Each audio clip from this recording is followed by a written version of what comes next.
एक बार की बात है, एक लड़का था। उसका नाम सबल था, जो नगर में रहता था।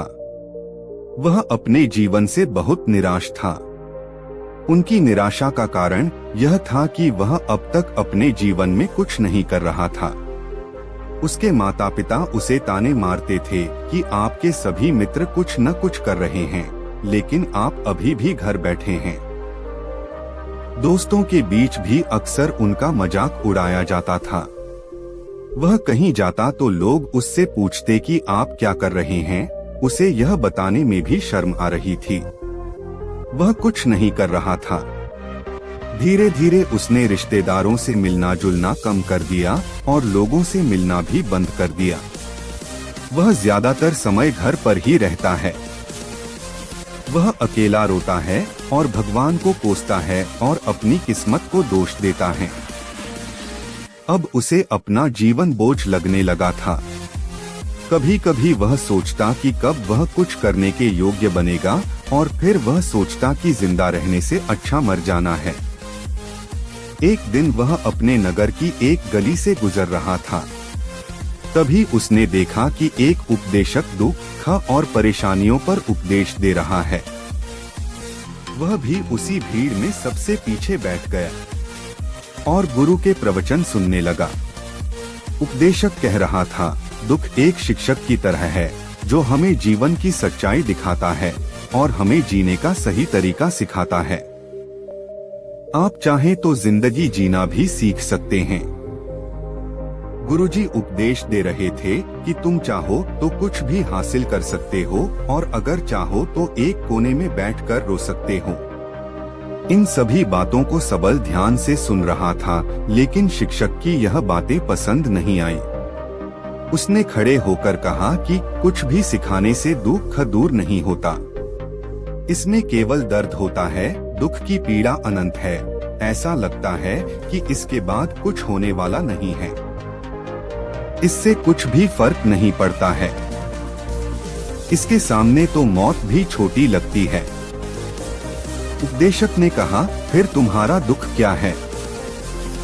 सबल ने उसके सामने अपनी सारी व्यथा सुनाई और पूछा, मेरे दुख का कोई उपाय है तुम्हारे पास? यह सुनकर शिक्षक मुस्कुराए और बोले, तुम उस दिन मेरे पास आओ जब आपके जीवन में वास्तविक दर्द हो। मैं आपकी समस्या का समाधान अवश्य करूंगा। यह कहकर गुरु वहां से चला गया। सबल ने सोचा, कहीं मेरा दुख नकली तो नहीं है? क्या मैं जिस दर्द से गुजर रहा हूँ वह नकली है?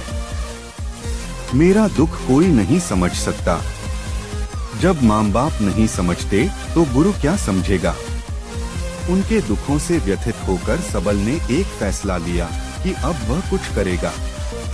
सबल ने एक छोटा व्यवसाय शुरू किया, पर उसे सफलता नहीं मिल रही थी। लेकिन उसके घर वाले पूछते हैं कि क्या वह कुछ कोशिश कर रहा है।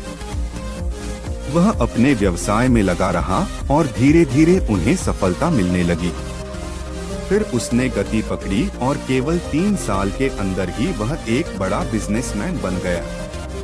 अब सबल के आसपास ऐसे कई लोग थे जो उसकी परवाह करता था, जो उससे प्यार करता था। अब उनके परिवार के सदस्य भी उसकी तारीफ करते नहीं थक रहे थे। दिन ब दिन उसके मित्रों की संख्या बढ़ती जा रही थी। अब वह अपनी जिंदगी से बहुत खुश था। उनके कुछ दोस्तों ने उन्हें सलाह दी कि जब आप एक बड़ा बिजनेसमैन बनकर बहुत खुश हैं, तो सोचिए आपको कितनी खुशी होगी अगर आप इस शहर और इस राज्य के सबसे बड़े बिजनेसमैन बन जाते हैं। कितने लोग आपसे जुड़ना चाहेंगे, आपकी कितनी बड़ी ख्याति होगी, और स्वयं राजा भी आपसे दोस्ती करना चाहेंगे और जरूरत पड़ने पर ही आपसे पैसे उधार लेंगे। दोस्तों की यह बात सबल के मन में घर कर गई। अब वह और पैसे कमाने की कोशिश करने लगा, लेकिन उसे यह सब बहुत ही जल्दी चाहिए था। वह समय बर्बाद नहीं करना चाहता था। उनका अधिकांश समय इन चीजों को प्राप्त करने में गलाने लगा। इसलिए वह ऐसे काम करने लगा जो सही नहीं था। उसने बड़ा उधार लेना शुरू कर दिया। उसके दोस्तों से पैसे की मात्रा और अधिक मुनाफा कमाने के लालच में वह अपने माल में मिलावट करने लगा। उसने अन्य व्यापारियों के खिलाफ भी साजिश रची और उन्हें डराया धमकाया, जैसा उसके दोस्त कहते थे वैसा ही करता था। वह इन तरीकों से ज्यादा पैसा कमा रहा था, पर अब उसके जीवन में पहले जैसा चैन न था। उनके मन की शांति गायब हो गई थी और वह रात को सो नहीं पाता था। वह हंगामे में रहता था। वह सब कुछ पाकर भी उन्हें किसी चीज में सुख नहीं मिल रहा था।